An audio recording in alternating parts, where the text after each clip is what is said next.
Hi friends, welcome to Aruna moral stories. అనగనగా ఒక ఊరిలో రంగారావు అనే ఒక అతను ఉండేవాడు. ఆయనకు ఒకసారి బాగా జబ్బు చేసింది. తన కుమారుడైన రామును పిలిచి, జీవితంలో ఎప్పుడూ నాకు అబద్ధం చెప్పనని ప్రమాణం చెయ్యి అని అడిగాడు. సరే అని చెప్పి తండ్రి చేతిలో చెయ్యి వేసి ప్రమాణం చేశాడు రాము.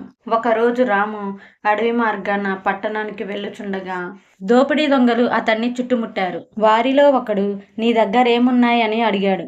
నా దగ్గర 50 రూపాయలున్నాయని చెప్పాడు రాము. దొంగలు అతని జేబులు వెతికారు, కానీ ఏమీ దొరకలేదు. వాళ్ళు మారు మాట్లాడకుండా వెళ్ళిపోతుంటే వెనక్కి పిలిచి, నా దగ్గర నిజంగానే 50 రూపాయలున్నాయి. ఆ నోటిని నేను నా చొక్కా జోబులో రహస్యంగా దాచాను. అది మీకు కనపడలేదు.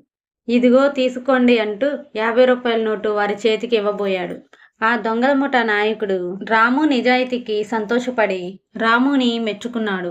అంతేకాదు 500 రూపాయలు బహుమానంగా ఇచ్చాడు. తన తండ్రి రాముకి నిజం చెప్పమని ఎందుకు చెప్పాడో అప్పుడు అర్థమయ్యింది.